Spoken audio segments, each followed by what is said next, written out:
नमस्ते बच्चों।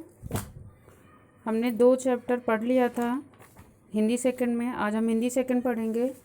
इसके पहले हमने हिंदी सेकंड में 2 चैप्टर पढ़ लिया था, जिसमें पहला चैप्टर था आपका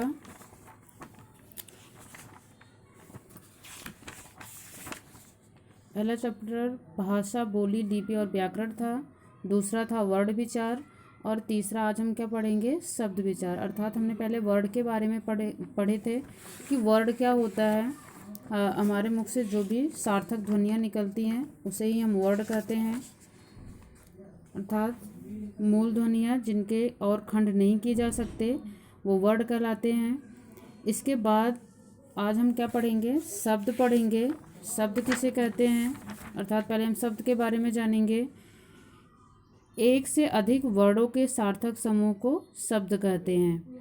अर्थात वर्डों के मेल से जो बनते हैं उन्हें ही हम क्या कहते हैं, शब्द कहते हैं। जैसे यहाँ पे दिया गया अनार, यहाँ पे आप देख रहे हो कि वर्डों को विच्छेद करके अलग अलग करके दिखाया गया है। अ, न, फिर आ, फिर र, फिर अ।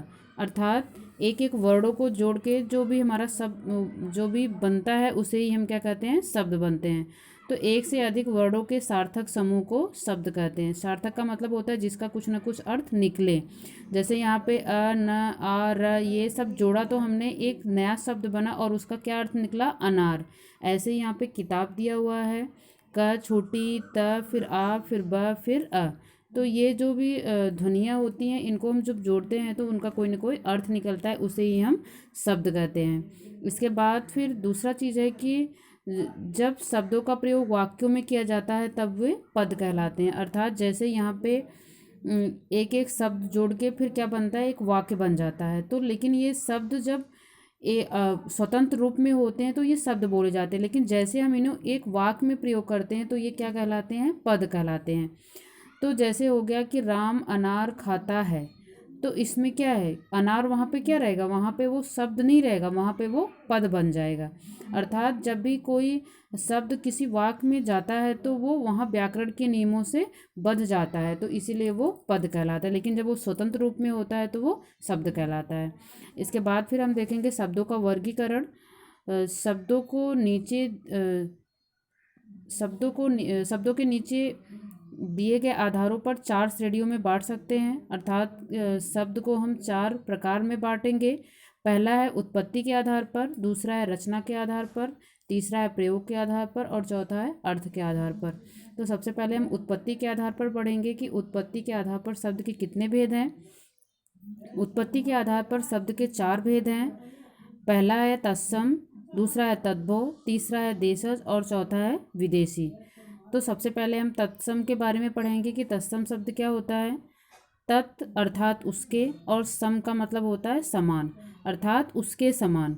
यानी वे शब्द जो संस्कृत भाषा से हिंदी भाषा में बिना किसी बदलाव के अपने मूल रूप में प्रयोग किए जाते हैं वे तत्सम शब्द कहलाते हैं। अर्थात हम आपने भी सुना होगा, नहीं सुना है तो अब सुने कि संस्कृत भाषा जो होती है वो सभी भाषाओं की जननी है। फिलहाल हिंदी की तो क्योंकि हिंदी के सारे ही शब्द संस्कृत भाषा से होके आए हैं, लेकिन कुछ शब्द क्या होते हैं उसमें कुछ ना कुछ चेंज होके प्रयोग किए जाते हैं। लेकिन कुछ शब्द क्या होते हैं कि वो संस्कृत से हिंदी भाषा में जो प्रयोग किए जाते हैं वो अपने मूल रूप में होते हैं। अर्थात जो संस्कृत में हम पढ़ते हैं शब्द को, उसी चीज़ को हम हिंदी में भी पढ़ते हैं।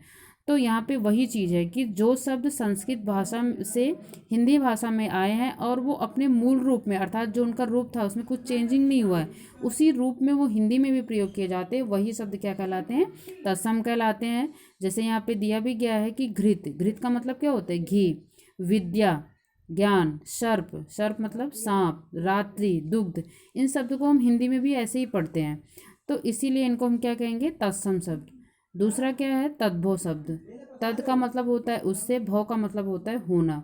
यानी वे शब्द जो संस्कृत भाषा से थोड़े बदलाव के साथ हिंदी में प्रयोग किए जाते हैं उनको हम क्या कहते हैं, तद्भव शब्द। अर्थात उससे ही ये शब्द हुआ है, अर्थात उत्पन्न हुआ है, लेकिन उसमें कुछ ना कुछ बदलाव हुआ है तो उसको हम क्या कहेंगे, तद्भव शब्द कहेंगे। जिसमें हमने देखा कि तद्भव तत्सम के इतने सारे एग्जाम्पल भी हैं इसमें। अंधकार जो कि तत्सम का शब्द है, लेकिन तद्भव अर्थात ये चेंज होके क्या हो गया, अंधेरा। पंच है जो तत्सम शब्द है, लेकिन वो चेंज होके क्या बन गया, पाँच। ऐसे तत्सम शब्द मयूर, लेकिन वो तद्भव अर्थात हिंदी में जब प्रयोग करना हुआ तो क्या बन गया, मोर। तो ऐसे ही बहुत सारे शब्द हैं जो कि संस्कृत में कुछ और हैं और हिंदी में कुछ और हैं। तो उसी को हम क्या कहते हैं, तत्सम और तद्भव कहते हैं। फिर तीसरा है, मतलब कि उत्पत्ति के आधार पर चार भेद थे ना, जिसमें हमने दो पढ़ लिया, तत्सम शब्द और तद्भव शब्द। तीसरा क्या है, देशज शब्द। देशज शब्द, देशज का देश का मतलब समझ में ही आ रहा है, देश, और ज का मतलब होता है जन्म होना, अर्थात वे शब्द जो देश के विभिन्न प्रदेशों में प्रचलित आम बोलचाल की भाषा से हिंदी में आ गए हैं, वे देशज शब्द कहलाते हैं। इनके कहने का मतलब ये है कि जो अलग अलग प्रदेशों में जो भी शब्द होते हैं वो बोले जाते हैं, अर्थात वो इतने ज़्यादा पॉपुलर हो जाते हैं, फिर उनका प्रयोग हम अपनी बुक्स, मतलब कि जो भी किताब बनती है या फिर रेगुलर वे में उसी को करने लग जाते हैं, हर कोई उसी का यूज करने लग जाता है, तो उसे हम क्या कहते हैं, देशज शब्द कहते हैं। जैसे यहाँ पे दिया गया है, खिड़की, धोती, लोटा, पेटी, बाबा, चुन्नी, खाट, पगड़ी।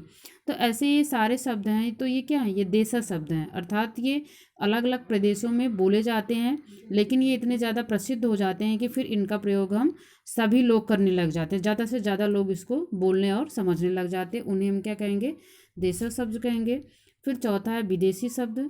विदेशी शब्द अर्थात वे शब्द जो विदेशियों के संपर्क में आने पर विदेशी भाषा से हिंदी में आए हैं, वे विदेशी शब्द कहलाते हैं। इनके कहने का मतलब ये है कि जो विदेशी थे उनके संपर्क में जब हिंदुस्तान के लोग आए तो वो अपनी भाषा बोलते थे, जिसको यहाँ के रहने वाले भी सीख गए हैं और वो भी उसी भाषा का प्रयोग करने लग गए हैं, तो उन्हें हम क्या कहेंगे, विदेशी शब्द, अर्थात वो हिंदुस्तान के नहीं हैं लेकिन फिर भी हम उनका यूज करते हैं, तो वो क्या हो गए, विदेशी शब्द है। जैसे इसमें दिया गया है कि अंग्रेजी, अरबी, फारसी, तुर्की, पुर्तगाली, ये सारे विदेशी भाषाएं हैं, लेकिन इसमें बहुत सारे शब्द ऐसे हैं जो कि दूसरे देशों के हैं, विदेशों के हैं, लेकिन फिर भी हम उनका प्रयोग करते हैं।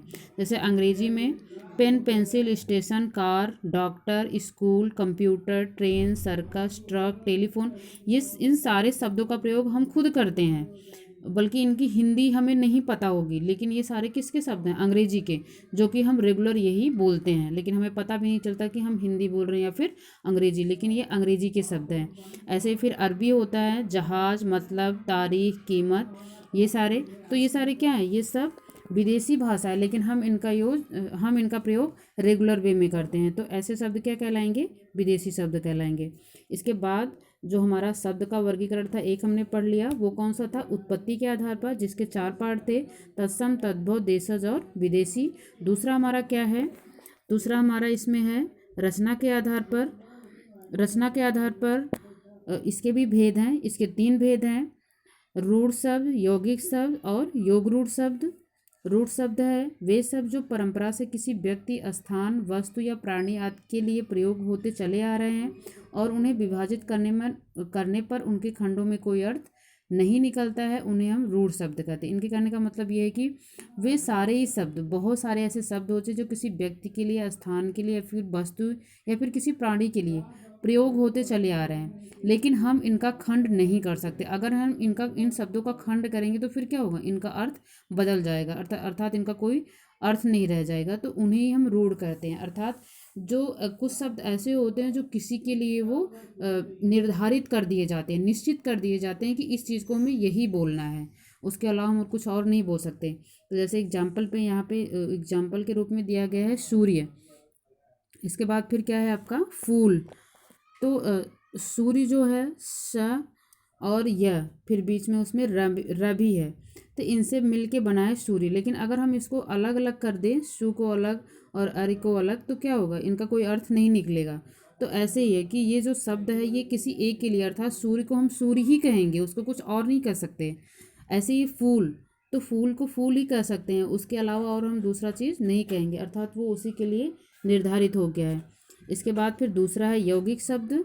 यौगिक अर्थात योग से बनने वाला, दो या दो से अधिक शब्दों के मेल से बनने वाले शब्द यौगिक शब्द कहलाते हैं, अर्थात उसमें दो शब्दों को मिला के एक शब्द बनाया जाता है, उसे हम क्या कहेंगे, यौगिक शब्द कहेंगे। और ये रूढ़ शब्दों को अर्थात ये रूढ़ शब्दों को योग से ही बनते हैं। जैसे अभी हम रूढ़ शब्द पढ़ रहे थे ना, कोई चीज़ किसी के लिए निर्धारित होती है तो इन्हीं दो, जैसे यहाँ पे सूर्य था तो एक अलग शब्द था, यहाँ पे ऐसे दो शब्दों को मिला के बनाया जाएगा। जैसे यहाँ पे है रसोई घर, तो यहाँ पे क्या है, रसोई अलग है, घर अलग है, दोनों रूढ़ शब्द हैं, लेकिन इनको मिला के बनाया गया है, तो ये क्या हो गया, यौगिक शब्द हो गया। ऐसे ही विद्यालय, विद्या प्लस आलय, विद्या मतलब ज्ञान, आलय मतलब घर, अर्थात ज्ञान का जो घर होता है उसको हम क्या कहते हैं, विद्यालय। तो ऐसे ही ये दो शब्द होंगे लेकिन उनको मिला के बनाया जाएगा तो उसको हम क्या कहेंगे, यौगिक शब्द कहेंगे। तीसरा है योग रूढ़ शब्द। योग रूढ़ अर्थात इसमें यौगिक शब्द भी होगा, रूढ़ भी होगा। योग रूढ़ यानी योग से बने रूढ़, अर्थात जो निर्धारित हो जाते हैं। दो शब्दों को मिला के जो यौगिक शब्द होते हैं और फिर रूढ़ शब्द होते हैं, उन्हीं को मिला के जब कोई शब्द बनता है और वो किसी विशेष अर्थ के लिए होता है, अर्थात उससे किसी विशेष अर्थ की प्राप्ति होती है, तो उसे हम योग रूढ़ शब्द कहते हैं। जैसे यहाँ पे एग्जाम्पल है दशानन, दशानन 10 प्लस आनन, अर्थात जैसे अभी हम यौगिक शब्द में पढ़ रहे थे कि दो शब्द को मिला के बनाया जा रहा था और वो किसी चीज़ के लिए निर्धारित हो रहा था। दशानन हम किसको कहते हैं, रावण के लिए है, अर्थात दशानन हम किसी और को नहीं कह सकते। तो यहाँ पे इनके कहने का मतलब यही था कि ये दो शब्दों के अर्थात योग और रूढ़ दो शब्दों को मिला के बनाया जाएगा और ये फिर किसी विशेष अर्थ को प्रकट करेगा, अर्थात किसी विशेष के लिए ये रूढ़ अर्थात उसी के लिए निर्धारित किया जाएगा, हमेशा उसी के लिए प्रयोग किया जाएगा, किसी और के लिए प्रयोग नहीं किया जाएगा। जैसे यहाँ पे था आपका दशानन 10 प्लस आनन, अर्थात 10 मुख वाला, तो वो कौन था, वो रावण था। जलज, जल प्लस ज, और जल का मतलब क्या होता है, जल, और ज का मतलब क्या होता है, जल में जन्म लेने वाला। तो जल में जन्म कौन लेता है, कमल के फूल, अर्थात जलज जो है वो कमल के फूल के लिए रूढ़ किया गया है, अर्थात उसी के लिए वो निर्धारित कर दिया गया है। जलज जो है वो कमल को ही बोला जाएगा, किसी और को नहीं बोला जाएगा। तो यहाँ पे योग रूढ़ का मतलब यही था कि इसमें यौगिक शब्द भी होंगे और रूढ़ भी होंगे, अर्थात दो शब्दों को मिला के बनाया जाएगा और किसी तीसरे के लिए ये निर्धारित किया जाएगा, तो इसे हम क्या कहते हैं, योग रूढ़ शब्द कहते हैं। तो आज हमने दो पढ़ लिया है शब्द के भेद में, दो आगे हम कल पढ़ेंगे। आज के लिए इतना ही। आज आपको ये पढ़ना भी है और कुछ आपको वर्कशीट दी जाएगी वो आपको करना भी है। Thank you.